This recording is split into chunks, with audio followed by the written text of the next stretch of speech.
Welcome to the Top Order podcast. It's that time of the week. Again, it is IPL Power Rankings. The Power Rankings do run out of juice as we get to the bottom of the table, it's fair to say. So the normal order of the day is we are going to talk about all 10 teams in the IPL and where they sit in the Lipshaw Predictive Index.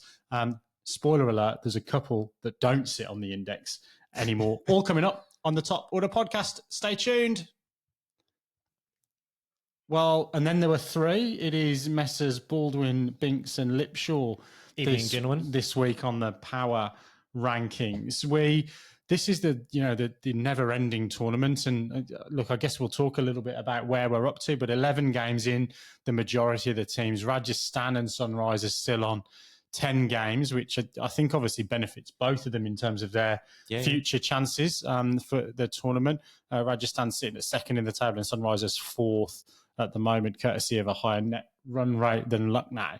But we're going to, I think, kick off with the power rankings in the same way that we always do. We're going to start at the top of the Lipshaw Index and talk about the team that's at the top of the power rankings. We will cover the betting as we come into the last 3 games or 4 games of the round robin tournament. I think we've also got to just talk a little bit about some of the social media comments that we've got. So a lot of fans unhappy with maybe 2 or 3 players going off to prioritise their international commitments ahead of their franchise commitments. So we might unpick that as we go through as well. But Lippy, I'll come to you first as the most prepared man in the room, probably. Who have you got at the top of the power rankings? So I guess it feels to me like this wasn't the most exciting week in the IPL. I mean, maybe that is just a bit of fatigue. Oh, good. I didn't watch any, so that's good. I've picked a good week to tune out. We're starting to get kind of through lots of games. I mean, I'd be happy for us to spend most of our time kind of sitting here talking about that Sunrisers Rajasthan game, because that was the one that really kind of got me excited and kind of kept me going the whole way through. But I think in many ways it was a clarifying week for me, sort of figuring out, okay, like now I feel like I have a good idea. Obviously, next week things will change, but I feel like I have a good idea, at least in my own head, of who can win this tournament and who really is in that next level down, and sometimes even a next couple of levels down. But I guess you're wanting to know who's at number one, Binksy, and I think this is the moment you've been waiting for a long time. Because I've got KKR at number one. And I think, if we look back at them, they've had a big week in terms of games, and that probably helps them getting up in terms of the way I do my rankings. They've played 3 games, won all 3, beat Delhi, beat Mumbai, and then smashed LSG last night. And I think last week we were kind of talking about how they lost the game when they conceded 260 runs. When they scored 260 and then conceded 260 as well. I think I'm there now with their bowling attack. This week is kind of, I've been spending this whole IPL kind of going, do they have a bowling attack good enough to win this competition?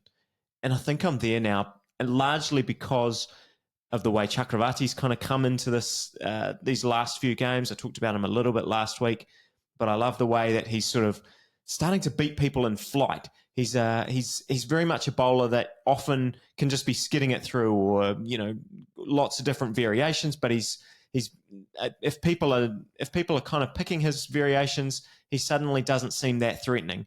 But I love the way he's getting a little bit more flight. It's it's different than a classical off spinner, but he's starting to beat people and they're skying it up in the air. And with him and Narine, and then we've got guys like Vaibhav, we've got Harshit Rana. I'm suddenly starting to feel like your man Mitchell Starc had a big moment. I feel like they can do it now. I mean, Binksy, you've been on this island for a while. Mate, I've been a believer for a long, long time.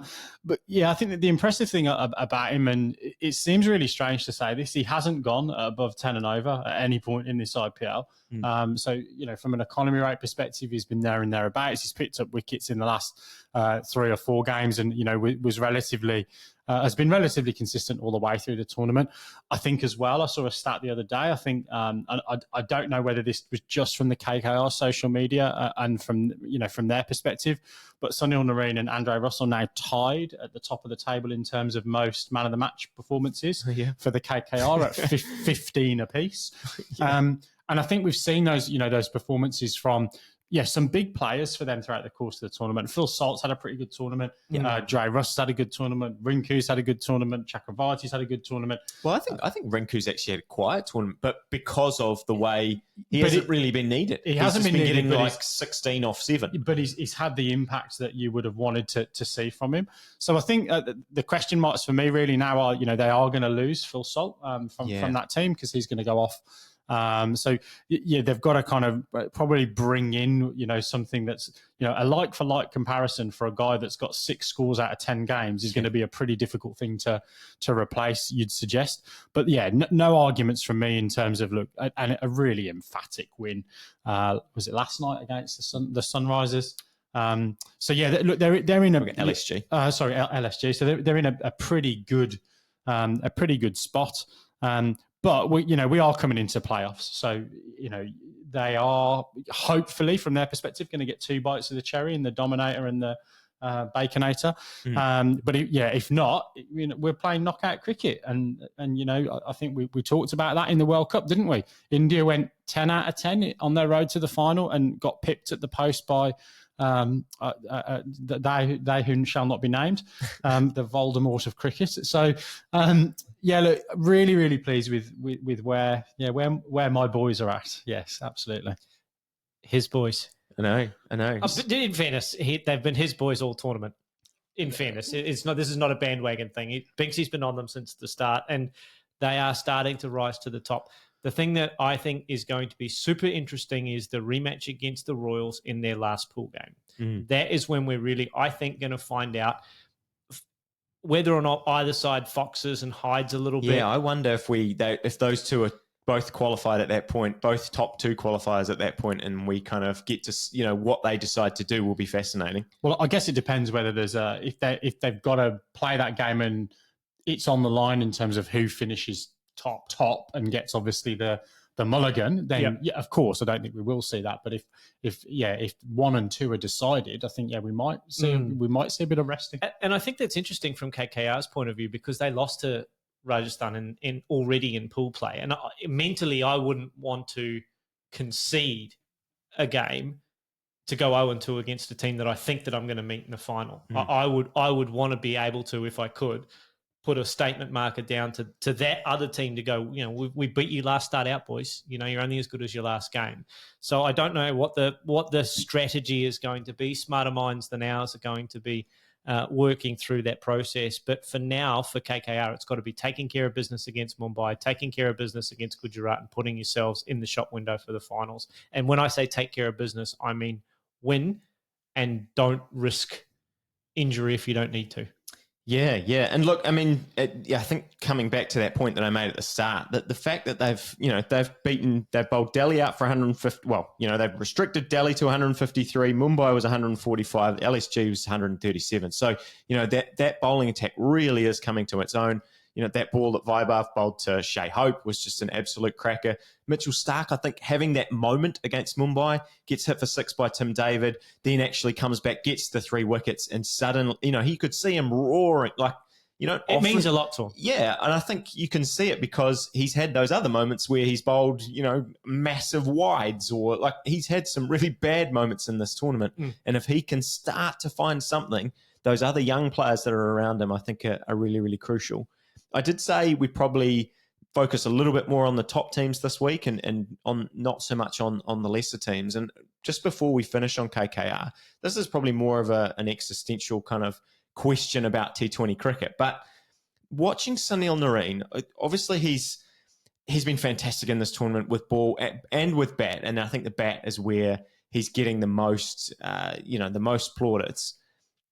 The way he's been batting has made me think, no, changing T20 cricket is a bit too far, but I think that his approach, and when you go to look at the IPL website, he's listed as a bowler. He's not even given all-rounder status, and it kind of got me thinking that I think the days of, and maybe this isn't even revolutionary thought, the days of Kane Williamson, Steve Smith, maybe even someone like Shubman Gill, unless he adapts his game, that kind of an opener.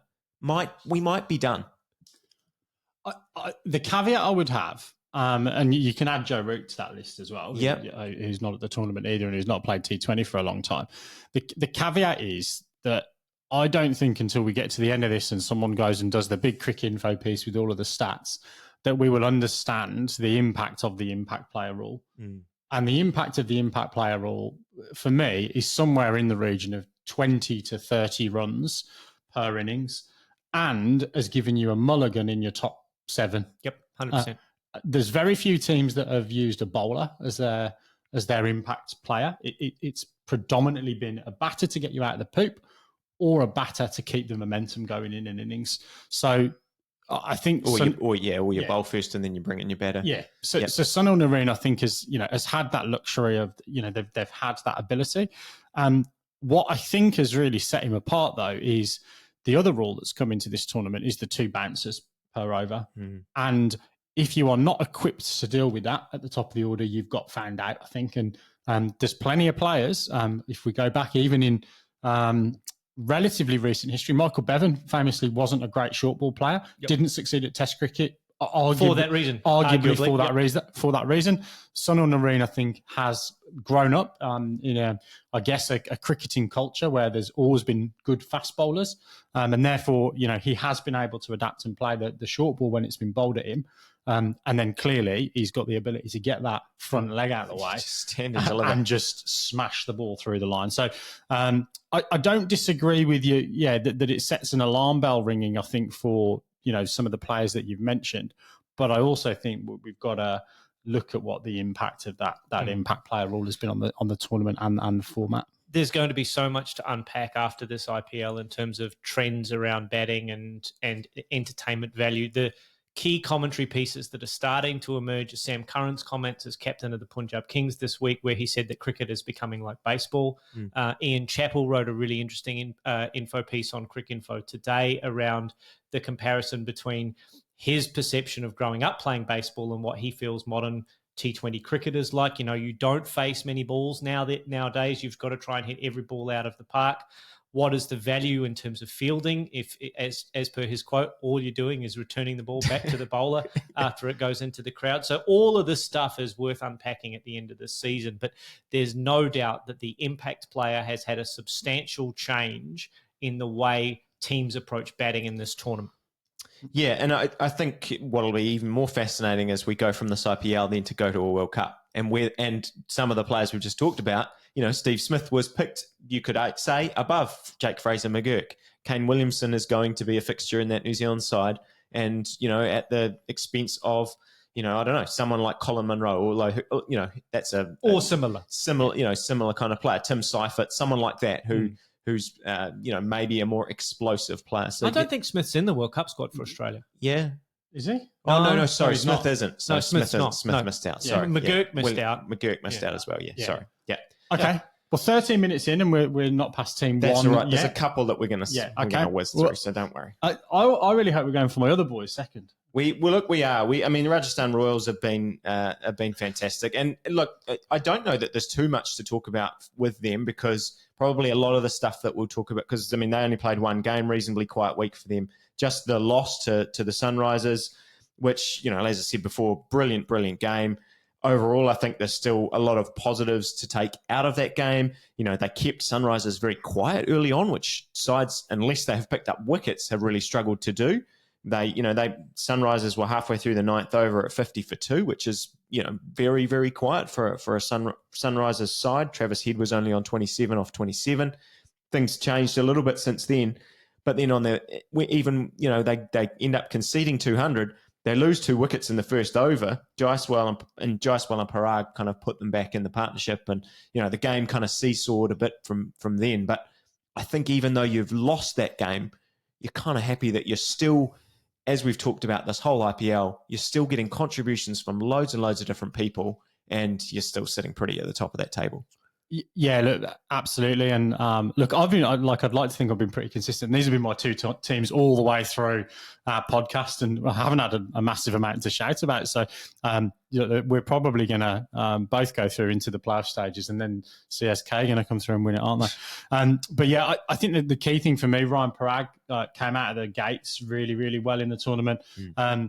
I wouldn't say he'd gone quiet, but I think him having a hit has been really helpful. Yep. I think obviously Yashvi Jaiswal was quiet at the start of the tournament, and has now kind of come back a little bit, which I think has been helpful. So I think they've got some some opportunities and some game time for a couple of players. I think Rob and Powell as well. So that is boding well for the bench that they might need to use when they do lose Josh Butler for the playoff stage of the tournament, assuming they make it, which we think they will. But yeah, as you said, a quiet week and a loss in that week, but still sitting pretty at the top of the table, or second in the table. And Sunrisers, I think, can go past them tonight, can't they? If they win their game in hand. No, they're can still they not? No, they're on still 12. Yeah, I think. the other side, chasing sides are still on 12 as we record this anyway. And, our top two are at 16 now. So looking very, very good for Rajasthan. Any concerns for the Royals? I mean, I don't think so from this week. I mean, they're in the same boat as Binksy touched on. They're going to have to find it, an opener or find a different solution. I think, if you're going to be super critical, I think they got themselves into a position to win this game and probably were on the front foot at one point. It came down to 27. They were, like I said, they were 1 for 2, I think, at Bhuvi Kumar got those first 2 wickets. And then they, got themselves back in a situation where Hetmeyer and Powell are in. They need 27 off 3 overs, and you're very much backing the batting side for there. I've got in my notes, Hetmeyer hits a huge, huge, huge 6, which nearly made it a runner ball. Yeah, they needed 21 off 17, I think, at one point in that over from Cummins. Yeah, hits that. But then Sunrisers just didn't go away and ended up needing, 19 off 7. But Powell, hits a massive 6 over cover and kind of gets. Me and Raj talked about this a few weeks ago. That line of what you need in the last over to win and kind of where you back the batting side against the bowling side is just getting further and further out. And so 13 off the last over didn't seem that insurmountable. No. Even that 2 off the last ball, I think if Powell replays that 10 times in his, over and over again and gets a low full toss, he's probably hitting that, at least getting bat on it and usually hitting it 2 or over the ropes. But misses it, gets LBW. So, there are lots of little small parts of that game that they won't be happy with. But, I think we're at this point in the tournament for a side that's been so strong all tournament, I think we'd be kind of picking nits if we tried to pull them apart. So we've got a nice segue, I think, into the next team on the list, and that is the Sunrisers, is it, Stu? Yes, it's the Sunrisers for me. And again, only kind of one game for them, beating Rajasthan, as we've just talked about. But I think for them, it was a much bigger result because they're caught in this mix with 3 other sides now on 12 points. We've got Delhi in behind them on 10. And those sides are all fighting, for those final three and 4 playoff spots. In my head, I still have the Sunrisers in this. I think this game kind of proves that if they're at their best, they can match it with these top 2 teams. And I don't quite get there. We'll get to some of these other teams. I think these 3 teams are now on I said things clarified in my head. These are the 3 teams that I think have pushed up a tier than the rest of the competition. And I just think that you get big confidence from a game like that. They'll go and the fact that they, as you said, Pat Cummins, he was in a situation where suddenly they were well behind that game and they just kept on fighting. Kept on picking wickets, kept on, and their bowling's been the one that we're sort of not sure about. Even, as I touched on before, their batting started slow, but they found a way. They're getting contributions from Nitish Kumar Reddy. They're starting to come together. They've been a bit inconsistent, but, I think the last 6, 7, 8 games, they're really starting to put it together. What happened to Aidan Markram? Because he'd been a fixture of the side all the way through and was left out or injured. I don't know. I know Jansen played, didn't he? Yeah. Marco Jansen played instead of Markram. I'm not actually sure if that was tactical. Don't know why. I don't think it's a serious injury for Markram if he was unavailable. It might have been. So listeners can tell us if there was anything going on there. You might be able to even have a look while we're recording. I saw Baldy shaping up to the mic as if he had something important to say. No, not important. I just wanted to talk about Pat Cummins. Largely because scoring runs has not been a problem for Sunrisers throughout this tournament, but sometimes defending runs has been. Right? There's high scoring games, but the other team has made 220, 230 plus in the chases. What was really impressive is that, and not just because I want to talk about Pat Cummins, but he came on and he bowled 2 overs. He bowled the 16th and the 19th and bowled 2 for 10 across those 2 overs. We talked about teams being able to get 20 and over in that phase, seemingly without too much difficulty. He bowled 1, 2, 3, 4, 5 dot balls and took 2 wickets in that and went for 1, 2, 3, 4 singles. You know what I mean? He only went for 1-6 at the end of that second sort of over that he bowled in that spell. Yeah. So for them to be able to come in and start, turning the screws and restricting teams in those death overs speaks to, particularly against the top side, speaks to their ability to foot it, as you said, with those really big names that are at the very tippity top of the table. How close are they though?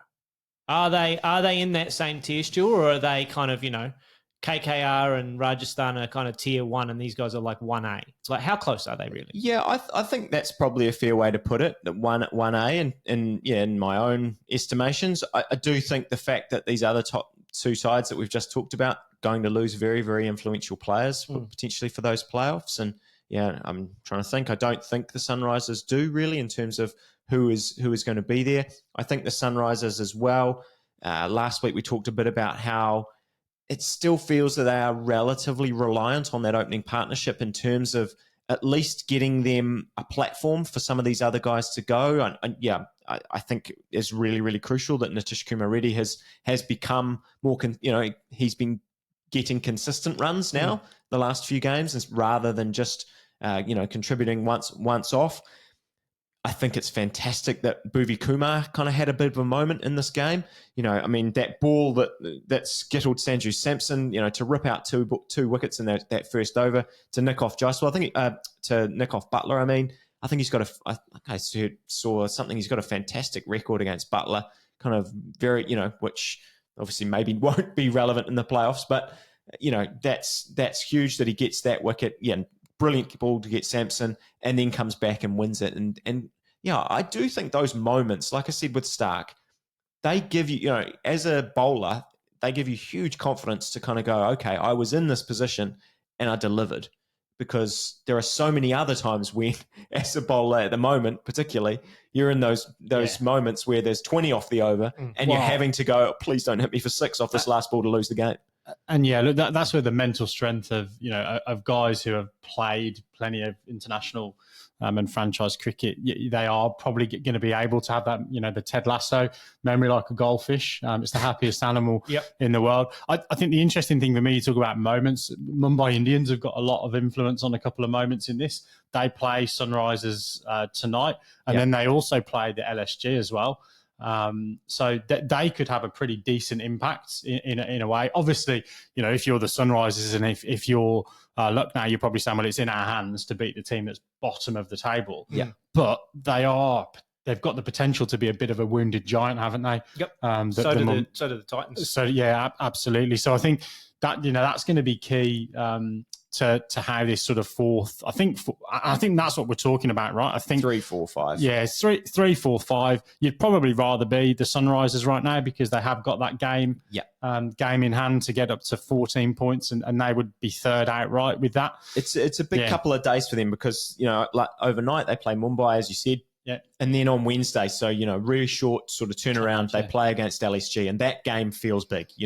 By this time next week, I think we'll have a pretty good idea of at least 3 out of those 4 spots will be almost confirmed. We've got 2 of them now, and I think that they can basically go and win those 2 games and put themselves in the playoffs, and then you got nothing to worry about. 100%. You have a look at the upcoming schedules for both Lucknow and for the Sunrisers, and we'll talk about CSKs in a minute. But Sunrisers have 3 super winnable games and the Lucknow game. So they shouldn't slip up from here in terms of their form. They may do, but that Lucknow game looms as the deciding factor because Lucknow's got Delhi, who is now a real banana skin team, even if they weren't last week, they bloody well are now. And they've both, Sunrisers and Lucknow have got Mumbai in their slate, as you said. So, that one game could be the difference between, third and fifth potentially for these two sides. Totally. Let's talk about fifth then on the Lipshaw index. We're still at fourth. We're still at fourth. But it is a nice segue into Lucknow because, they beat Mumbai this week and that kind of vaulted them into that fourth spot.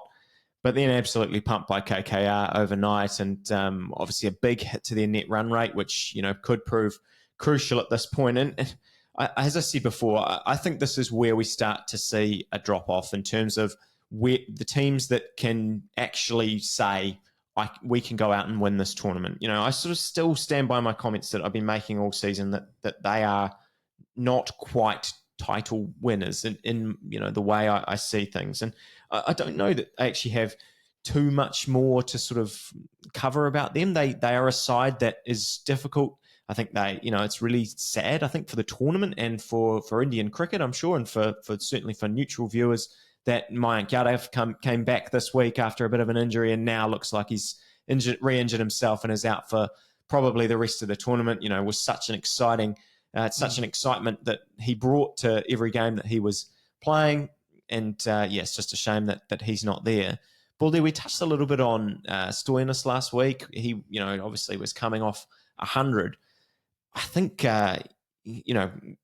what I think if you're, you can touch on it more, but what I think you're really excited from a Lucknow point of view is that he's continued that. He's been such an inconsistent player over the last 12 months, I would say. Over his whole career. And probably over his whole career. But, he plays a match-defining innings earlier this week in their win against Mumbai.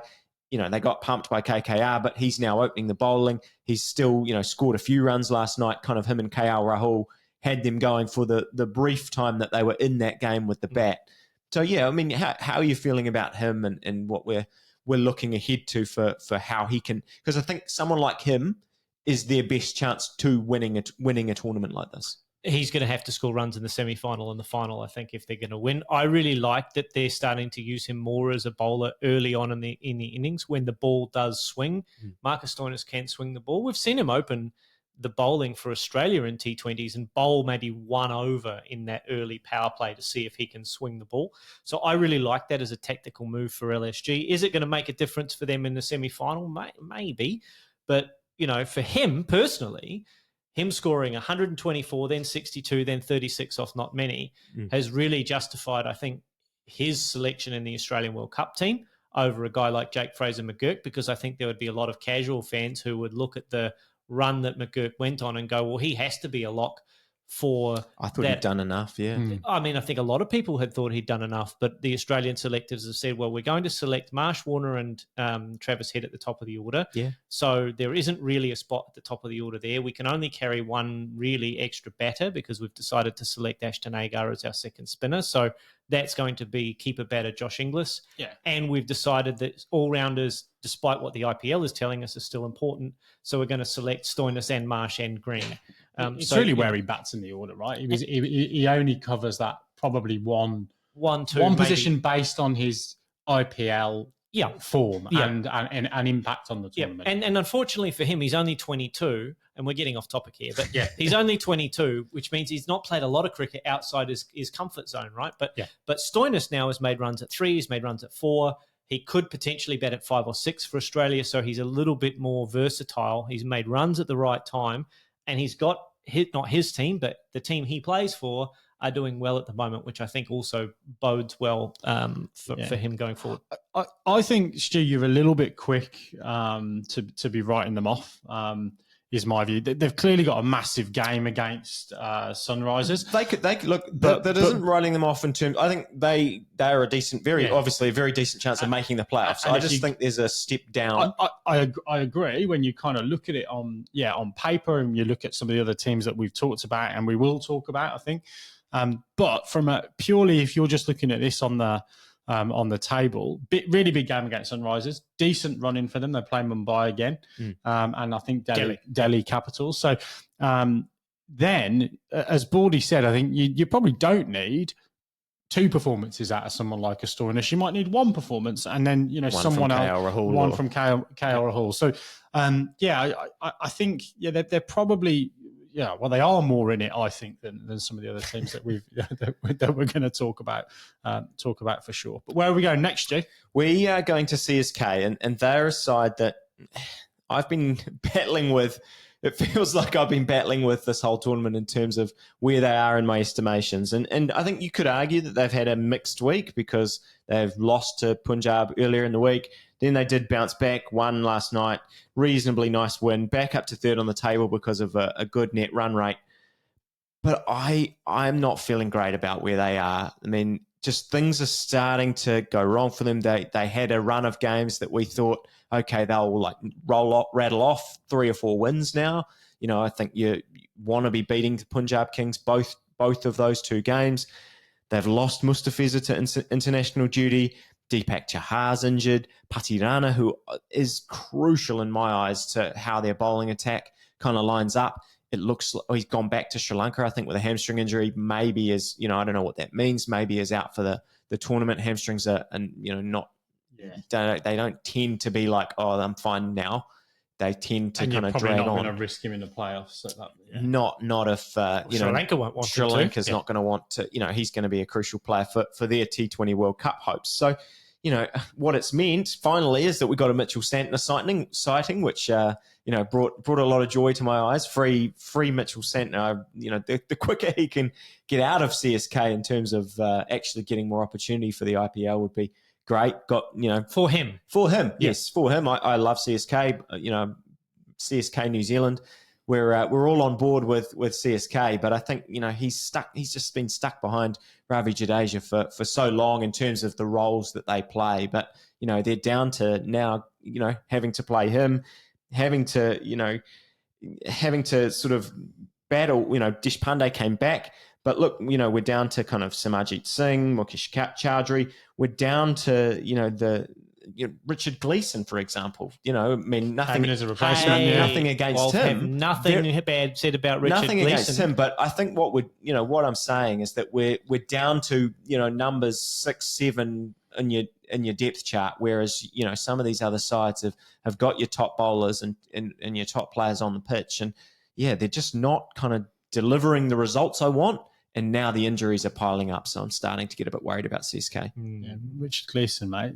Tell me more about Gleeson, because it's a pretty cool story, right? I think he was playing club cricket at 27, kind of plucked out of nowhere. Yeah, look, definitely a late bloomer, but I think when you then look at his T20 stats, he's had more clubs than Arnold Palmer. That's that's fair to say. He's played in, I think, the Big Bash. I think he's got a couple of teams there. He's played in the South African T20 as well. But kind of really performed in the 100, which is where I think you probably would have seen him, get the pickup. But decent economy rate, it's around about 8s or thereabouts in T20 cricket, and a decent strike rate as well. And bowls with a little bit of gas, and then has got those, the change ups that you need if you're going to be a seamer. But I think from a CSK perspective, again, when I kind of look at, and you've got them probably below the LSG in terms of your rankings this week, which I think feels right. I think you have had a little bit of affinity bias in the Lipshaw Index over the course of the tournament. Yes. And I think you're finally seeing, not seeing it through the yellow tinted glasses, are you? Stick your hand on your heart, though, and CSK play LSG today in 3rd place, 4th. Who goes through, do you think? Like if they played tonight? I really feel if they played tonight and CSK don't have any of these bowlers, I'm pretty worried. I really think that the loss of those guys is a big concern. Particularly Patirana. He's just such a wicket taking option for them, and their bowling.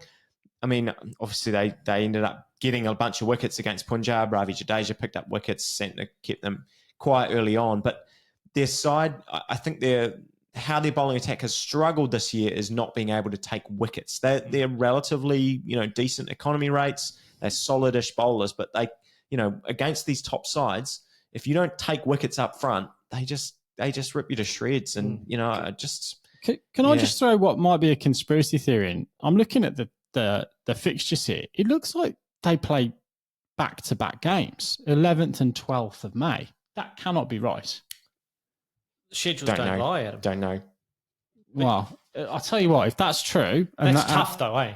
If that's true, then I think there's going to be some chat about that from CSK fans. Well, you have a look at who they play second. They play Rajasthan second on the back of on the second night of a back-to-back, you have to back up and play Rajasthan. That's a tough fixture. That can't be right. That must be a typo on Cricket Info. That's a tough fixture. Where are we going next? We are going to Delhi. And to be honest, the only reason they're here is because they're the only other side that I think technically has a chance to still make the playoffs. I certainly don't think on the basis of this week, there's a side below them that has outperformed them. You know, they one game this week, big loss to KKR. That net run rate is just looking very sick in terms of trying to get into those spots. They've got a massive game against Rajasthan coming up. I think they probably have to win out from here because of that net run rate. You know, I don't think they can afford to be tied with the teams above them because of the way that things are playing out. I mean that because of the fact that I only played one game, because of the fact that they kind of got absolutely pumped in that game. I don't have too many new things to say about them. I just think that they're a side that still feels with the likes of Fraser McGurk. I mean, Prithvi Shaw, if he ever is able to last past 10 balls, he seems to, I think 3 games in a row now, he's hit the first ball for 4. Often he hits the first, second and third ball for 4. But then, I think he got strangled down the leg side in this game. He just can't kind of get himself going for long enough. But they've certainly got the firepower that can beat any side on their day and still prove the banana skin that we've kind of been talking about for a while. But they just don't feel like a side that's consistent enough to kick on. Yeah, they need other results to go their way. I think if you look at the permutations, if they beat Rajasthan, obviously they're not going to overhaul them. RCB are below them on the table. And then, really they can only get up on Lucknow, Sunrisers, Chennai. Yep. And they're going to need a lot of shit to go in their favour. But, as we will talk about through, Mumbai and Gujarat, that there are those potentials for them to be, but banana skins, I guess. And again, there's a little bit to play for. You talk about the likes of a Jake Fraser McGurk. Injuries can happen. Those World Cup squads don't need to be finalised. I think I'm right in saying until the 25th of May. Like that, end of the month. Someone does a digit or, drops a jar of salad cream on the foot or something like that. Slips in a shower. Exactly. On a first tee at a golf day, it could all happen. It could. I mean, Marsh is battling an injury now from that same team. So, not a lot would have to go wrong for Jake Fraser McGurk to become part of that Australian World Cup side. I tell you what, they should be buying drinks for the Mumbai Indians and Gujarat Delhi Capitals coaching team, because the teams above them on the ladder both played Delhi Capitals and or Mumbai on the way home. And then Delhi have got Lucknow in their last game of the tournament. So, Gujarat and Mumbai can do Delhi some huge, huge favours by upsetting the apple cart there. One thing I will say, though, I wouldn't want to play Delhi on 5-6 days rest because they finished their group stage on May 15th. KKR and I think also Rajasthan don't finish their last games on May 20th. So they're going to have a full 5 days off to get relaxed, refreshed, have a couple of games of golf before they've got to go and play any finals cricket. So, I wouldn't want to face those guys on 5-6 days rest. They'll be ready to roll. Last sort of point on Delhi, I did think it was rather unfortunate day for Lizard Williams. He went for 23 off his first over, and then the first ball skies up in the air, drops Phil Salt. It just felt like one of those moments that you just want the earth to kind of swallow you up in those situations. So I sort of felt this is me sharing a bit of sympathy for him as a cricketer. Yeah, they're never fun. No. Should we blitz through the guys holding up the table? There must be pretty strong teams to be 7 teams on their shoulders. Yes, look, I think we can kind of whip through a couple of these teams. Punjab certainly are a side that they're in here at 7th for me. They've actually been playing much better cricket, I think.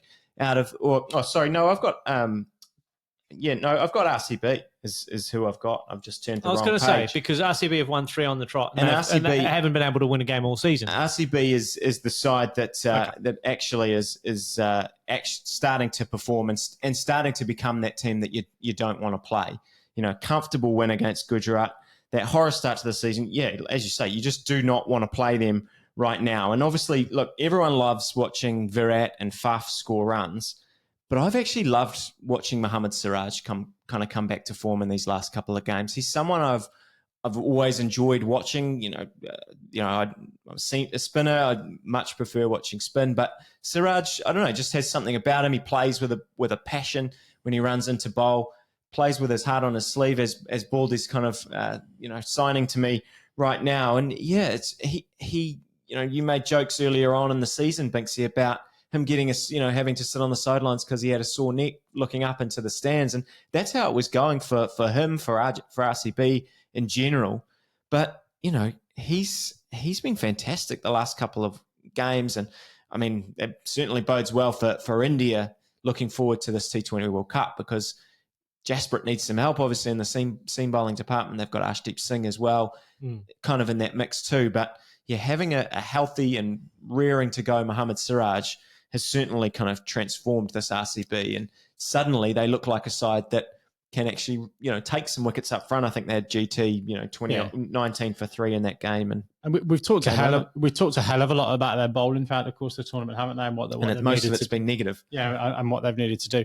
But Baldy, I promise you, this isn't just an opportunity to have a go at an Australian, but the returns of both Maxwell and Cam Green for the money that they've gone for in this tournament, have to be a concern for the RCB in terms of the way they've maybe managed that auction purse or got the best out of them. I don't know the answer, but poor return on investment from those two guys for the course of the tournament. The cost per run, cost per wicket is, they're paying a lot of dollars for what they're getting in terms of a return. So it has been a down season for both of those guys. We don't really know if Cameron Green is a finished product yet at T20. He's not the finished product.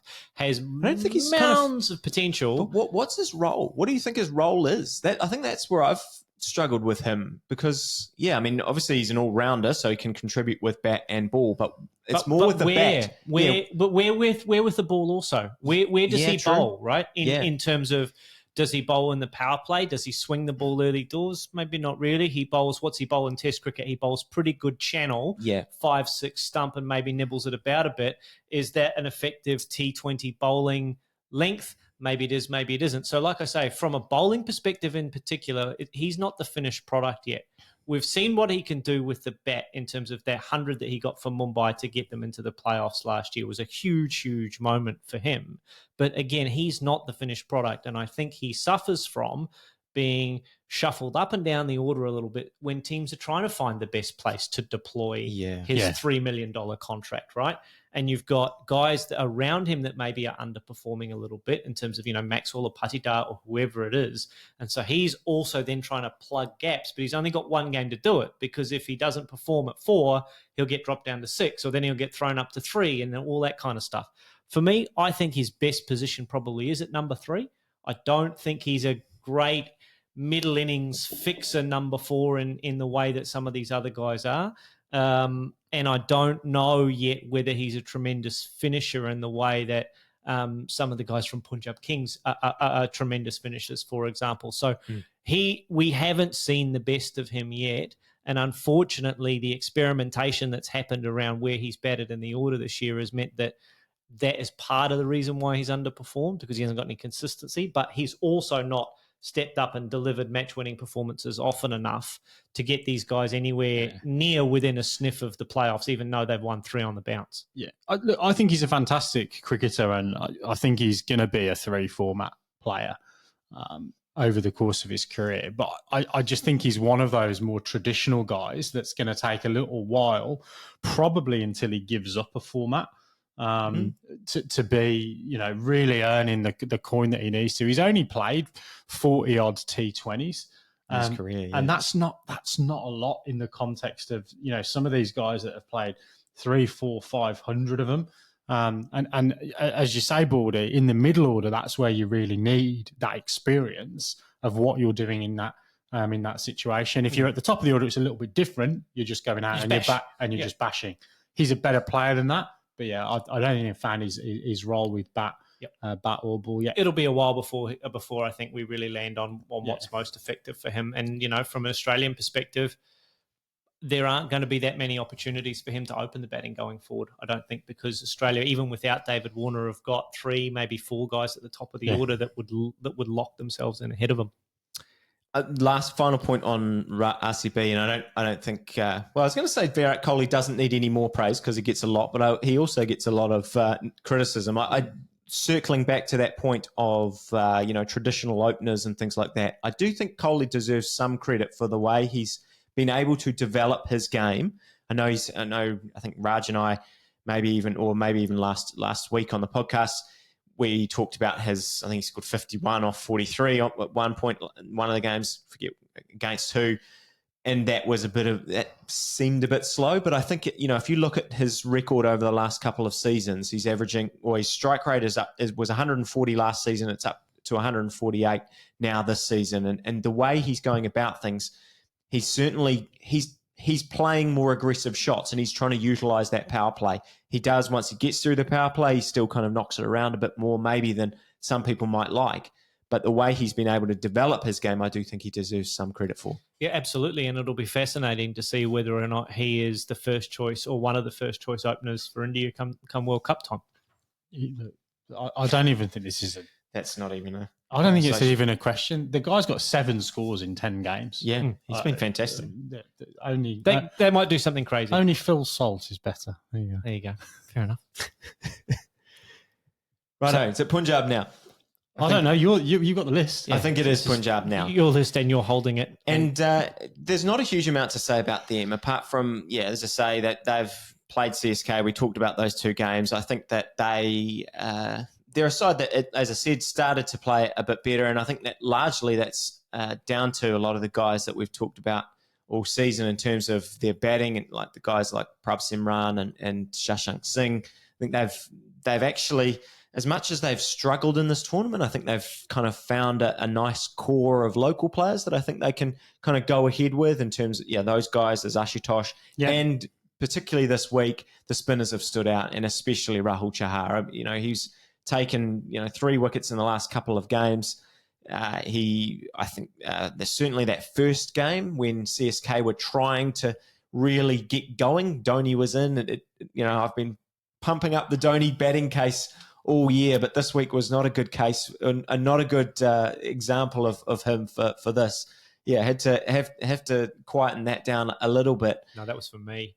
Oh, I'm trying not to say anything. Yeah, well, look, Chahar in a way not figured him out, but certainly was able to bowl to his weaknesses, kept the ball away from the zones that Dhoni wanted, and bowled it. Bowling in the 19th over when someone like Dhoni, when Moeen Ali was trying to get stuck in and really elevate that innings, keeping that score. I think he only went for 3 in that over in the first game that Punjab did win this week. That was really, really big in terms of keeping it down to a manageable total. And him and Brar, I think, have been really nice. Brar not so good last night, 19 runs off his only over. But still, the fact that those 2, you add them to all the other ones that we've named, you just throw in Arshdeep Singh, and suddenly there actually is... They've got a really good core of Indian players. Yeah. I think when you look at it, it's their 4 overseas players that have let them down throughout the course of the tournament. We've talked about it. Not a couple of performances from Johnny Bairstow. Sam Curran's been all right.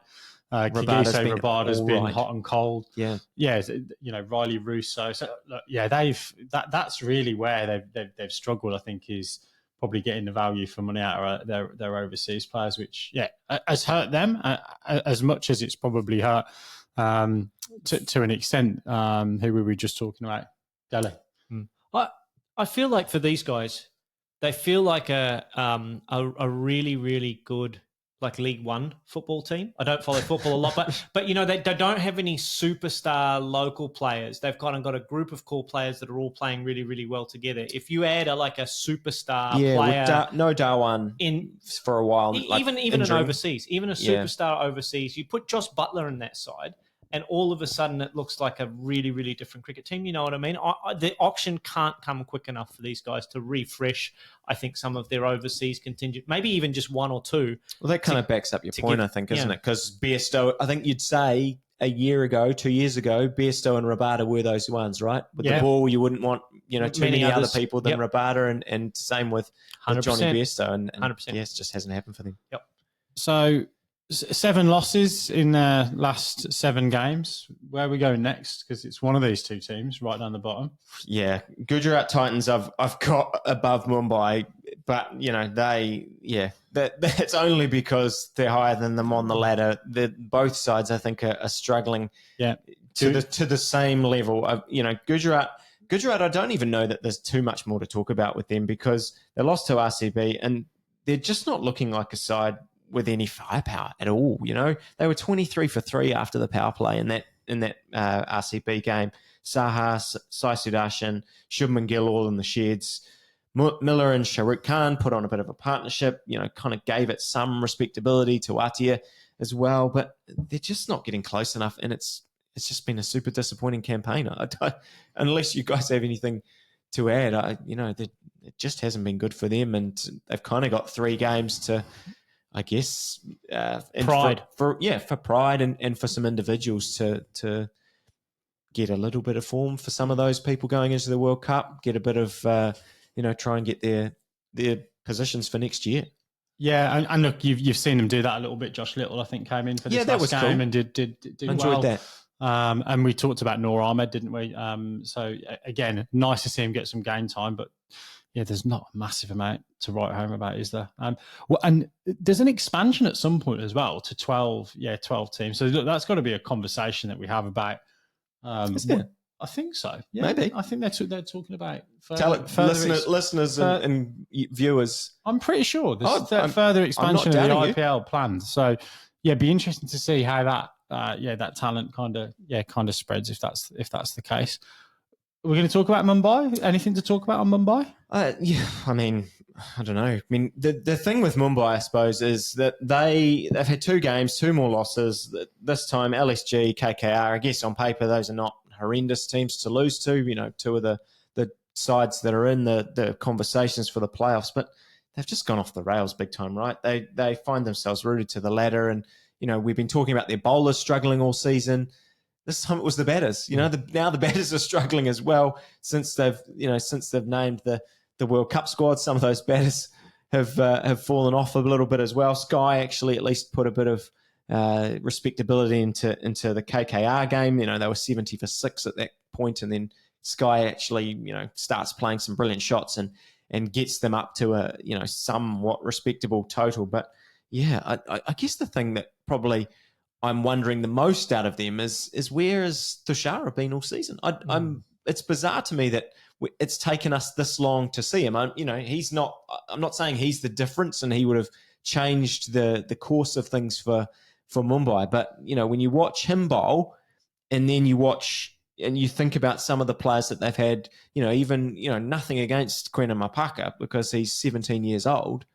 But how does that decision even get made? I just don't even know how you could have this guy sitting on the sideline, and even in terms of your balance of your side, why are you picking DeWalt Brevis when when you need bowling and you've got someone like Thushara on the sidelines? Maybe I'm sitting here and he had niggles or something. There was a reason why he didn't play early on, but I think really that there's got to be some questions asked, and I think there's got to be some questions asked about Boucher and the way he's kind of managed this squad throughout. I know a lot of the conversations we've had have been about Hardik and disruption and certain players not kind of performing. But I think you've also got to kind of look internally and think about some of the decisions that they've made in terms of personnel and the way they've tried to build some of the tactics around this stuff. And it's a really fair point you make. And I don't want to be too harsh on Hardik Pandya, but he's gone from Gujarat to Mumbai this season and he's made both sides worse. In so doing, right?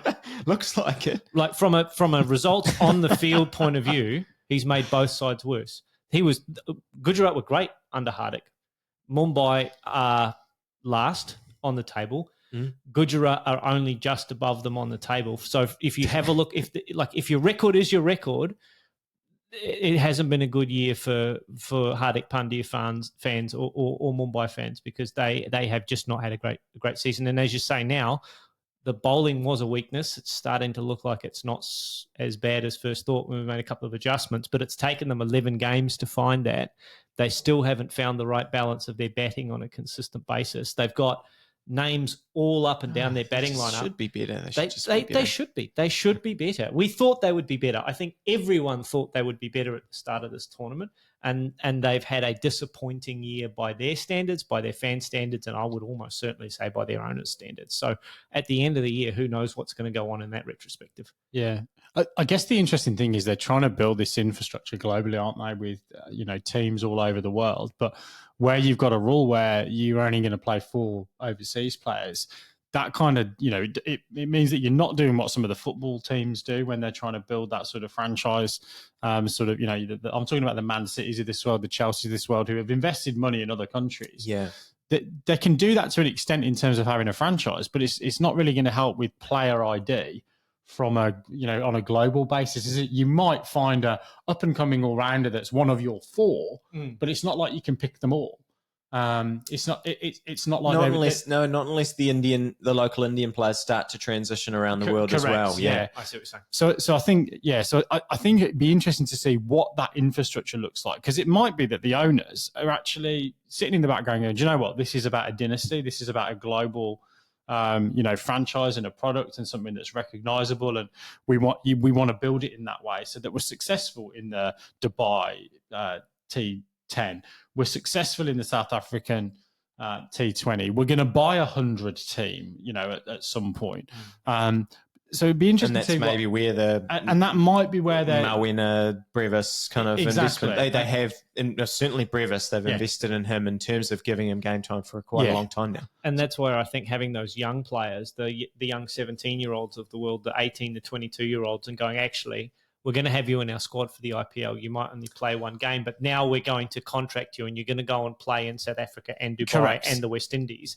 And then in 2 years that we see you as being our number 4 or our strike bowler or whatever it happens to be. And that's the journey, I think, that forward-looking teams will be trying to get their players on. And that's how then you have to evolve how many of those players you can play in each of those tournaments and make it not about overseas players anymore in a particular domestic competition, that you've got the ability, if they are your franchise player, they can play for any of your franchise teams regardless of nationality. And then that's a different proposition altogether. But I don't think that that's the case for the owners. I think that they've invested some big money on some big players, and they haven't performed on the big stage of this IPL. Can I ask a question? Because we did get a couple of comments in the social media, and it's been flying around a little bit. Are we at all concerned that there's players pulling out of this 84 game tournament with a few games to go to prioritise a World Cup? What does that say about the window? Should it be shorter? Does it devalue this in any way for you guys? Do you want to go, or do you want me to have a go?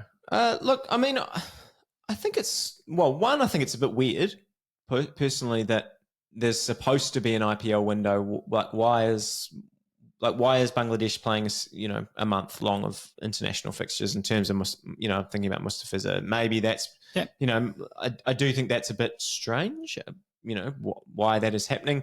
When you see sides like Pakistan and New Zealand have often regularly now in the last few years had to play during the window. Yeah. And Pakistan obviously doesn't have players in this tournament, and New Zealand just sends, their B and C team, as people have been calling it. I think personally for New Zealand, they've been great opportunities for players that are on those fringes to go and contribute.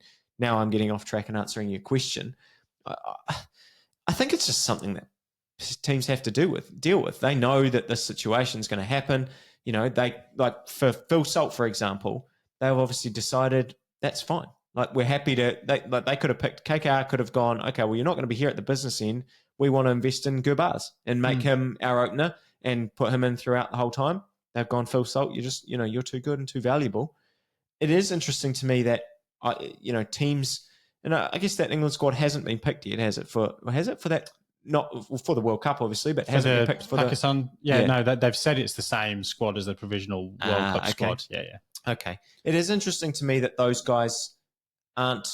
Like, I would have thought for an England team, someone like Phil Salt playing in a knockout game in the IPL is potentially more, better practice for a knockout World Cup kind of scenario that they might face. Yeah, look, it's interesting because the rhetoric, from Rob Key has been playing franchise cricket is the best thing to be doing to prepare, even for Test cricket, apparently. But I think that this is slightly different in that they felt they were not as cohesive going into that 50-over competition, and they actually want to get such a short turnaround as well. They want to get the guys together. But just interesting that there's a lot of criticism, and I think. Ultimately, I think this has got to come back down to the scheduling piece. We can talk about the politics behind it, but if Pakistan were involved, they wouldn't be needing to play international cricket during this period of time. I don't think that's ever going to happen, obviously. And then clearly, if teams do want to play international cricket during that period of time, then I think we've got to talk about if you really want a window, you're going to have to shorten the length of your tournament to get a window that everybody's available for the whole of. Yeah, no one else has a window of this, certainly anywhere near this long. So but by the same token, no other international tournament makes as much money as the IPL does for the IPL or its owners or the global cricket coffers that benefit. But none of this goes into the global cricket coffers, does it? Well, Pass. I would say I don't know is my answer. Thinking about indirectly, maybe. Yeah, I would say indirectly from a New Zealand point of view, in the sense that we can't afford to pay our players some of the revenue that other countries are able to play, and I think that the fact that they are able to get IPL contracts in a way, and that New Zealand doesn't restrict them from going and doing that, and makes sure that. For some of these other tournaments, they don't give them permission to go and play in. But I think the IPL has always been the place where you get an IPL contract, you can go and fulfill that, and we're happy to do that because it boosts your wages, and then you can kind of go on and still be representing New Zealand as often as possible, and still get the money that you believe you deserve. Yeah. Well, guys, we're going to bring this in just about an hour, which is it's been good. Which is a record for us. We will be back later in the week, won't we? I think probably Thursday or Friday as we get really close to the end of the round robin stage. I know I said to you, surely we must be at the point where we can 2 weeks do a preview for the semi-finals, but we're still some ways off there. If you get onto the betting sites, I'm pretty sure only the Mumbai Indians have actually been removed from the betting from a mathematical perspective. If you do want to have a little punt on Gujarat or the Punjab Kings, you can get 400 to 1. And that's because there's a bloody good chance they're not going to win. But Rajasthan and Kolkata Knight Riders sitting pretty at the top of the betting, can't be separated at 2 to 1. Chennai are always there, no matter where they are on that table, coming in at 5 to 1. So we'll see where we're at as we get to 14 games played per team. See if our 8 wins prediction is where the line finishes, and I'm sure we'll preview the semi-finals, the playoff stages at least. I think we'll have a pretty good picture next week. By next week we will, won't we? Yeah. All right, but for now it is good night and God bless from us all here at the Top Order podcast. Do jump into the back catalogue if you want a bit more cricketing news, views and interviews. We've got some awesome interviews actually from some IPL greats.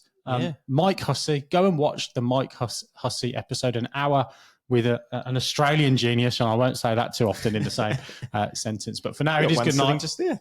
Well, exactly. It is good night and God bless. We'll see you next time on the Top Order podcast. Good night.